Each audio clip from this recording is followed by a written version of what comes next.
People ask me what I do for a living and I tell them that I'm a shoemaker. They said, "Oh my goodness, I didn't even realize people do that anymore."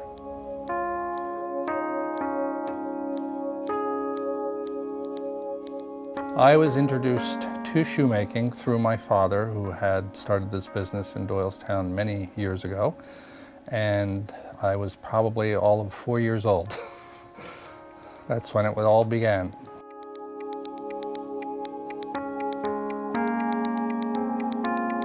Perhaps because I seemed as though I was almost born in his shop in some respects, because I started going there so young. A lot of it just seemed to be inside of me, and I just sort of knew it, as I said, innately. My business is based here because this is where my father started back in the Depression. I'm only one of maybe 2 or 3 people in the United States who do what I do.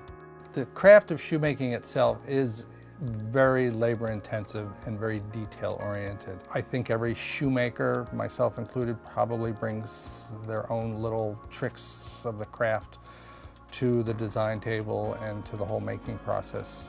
It's creating something that eventually becomes a physical form that is on someone's foot, and consequently it just feels right to me. I think having gone out in the world and seen different things and experienced different things made me recognize that if I was going to take over the family business, I wanted to take it in a different direction and make it head and shoulders above what my father had ever anticipated for it. It is a time-honored tradition. A handmade shoe has some subtle components and aspects to it that to the blind eye they may not detect. My shoes are what they are. They're always elegant. They're always going to be classic. There's something that you're always going to be able to wear any time of your life. They are timeless pieces of art. What I remembered most about being in Milano, Italy, is the different pieces of information that people impart upon me from different corners of the globe. I have been working in and out of New York City for probably the past 15 years in various locations. I usually try to align myself with other people in the custom clothing business. I just don't know whether the odds are against us based on consumerism and mass market. Where we're at as a society, we are more disposable than not.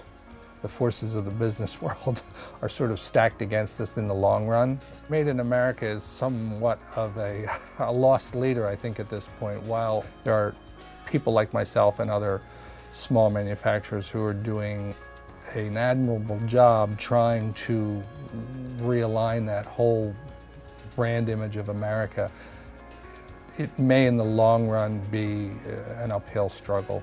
Maybe not in my generation, but perhaps a generation or 2 down the road. My future in the shoe industry, while I would like to think I've got another good 20 or 25 years left in me, I'm not sure whether these bones are going to carry me the distance. I don't want to stop what I'm doing because I enjoy it a lot. I would love to be able to have somebody that I could just eventually sort of hand the keys to and say, "Here, it's your baby, run with it."